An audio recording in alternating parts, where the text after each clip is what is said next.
국제통화기금 IMF가 대한민국을 지목했습니다. 향후 5년간 국가부채가 세계에서 가장 빠르게 늘어날 국가로 말입니다. 2031년 한국의 GDP 대비 부채 비율은 63%를 돌파할 거라고 예측했습니다. 97년 대한민국 경제를 혹독하게 구조조정한 IMF의 냉혹한 진단입니다. 오늘의 경제 이야기 시작합니다. 청와대 경제참모진은 즉각 IMF를 반박했습니다. 현재 한국의 중앙정부 기준 국가채무 비율은 50% 수준입니다. OECD 평균은 109%에 달하는데 한국은 절반에도 미치지 않습니다. 국채이자 지급액 역시 GDP 대비 1%에 불과합니다. 국제적 기준에서 한국의 재정 상태는 독보적으로 건전합니다. 완만한 부채 수준과 낮은 이자, 부담은 부정할 수 없는 사실입니다. 부채의 질도 다르다고 강조합니다. 정부는 전체 나라 빚의 약 30%가 금융성 채무라고 설명합니다. 외환 보유액이나 융자 회수금처럼 빚에 대응하는 자산이 존재하는 부채입니다. 여차하면 자산을 팔아 갚을 수 있습니다. 표면적인 부채 수치보다 정부의 실질적인 상환 능력이 훨씬 강력하다는 논리입니다. 하지만 전문가들의 시각은 다릅니다. IMF를 비롯한 경제 전문가들이 경고하는 핵심은 현재 빚 규모가 아닙니다. 빚이 불어나는 속도입니다. 현재 수치가 양호하다는 점은 국제기구도 이견이 없습니다. 문제는 궤적입니다. 기하급수적으로 커지는 씀씀이를 세금 수입 증가가 따라잡질 못합니다. 기업과 경제가 성장하며 거치는 세금도 많아졌지만 그보다 훨씬 더 많이 복지 증가 등으로 인해 재정 지출이 더 많이 늘었습니다. 대응할 자산이 있다는 금융성 채무 역시 빚은 결국 빚입니다. 경제 위기가 닥치면 금융성 부채 역시 국가 재정을 짓누르는 거대한 압박으로 작용합니다.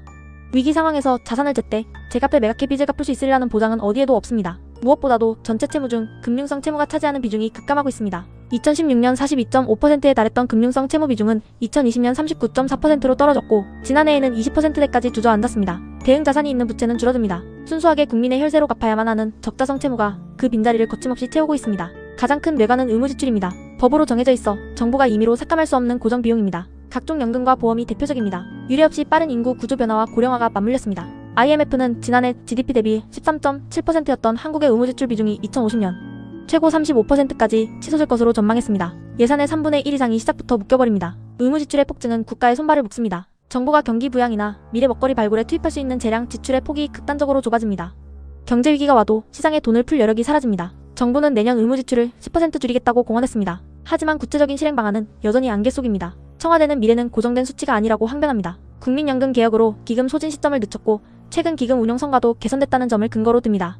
그러나 재정 추계는 철저히 보수적이어야 합니다. 금융회사의 스트레스 테스트처럼 최악의 상황을 가정해야 안정적인 재정 관리가 가능합니다. 지난해 증시 호황으로 얻은 이례적인 수익률이 10년, 20년 뒤에도 지속될 것이라고 가정하는 것은 위험한 도박입니다. 막연한 낙관론은 뼈를 깎는 구조개혁의 동력을 갉아먹습니다. 해법은 성장 잠재력 확충입니다. 정부 당국과 국제기구, 전문가들이 공감하는 유일한 해답입니다. 분모인 GDP 자체를 팽창시켜야 합니다. 기업 경쟁력을 끌어올리고 자본시장을 육성해 생산성을 개선해야 합니다. 세입 기반이 자연스럽게 넓어지면 국가채무 비율은 다시 관리 가능한 영역으로 들어옵니다. 무분별한 지원이나 조세 지출을 줄이고 재정의 효율성을 극대화하는 시스템 구축이 시급합니다.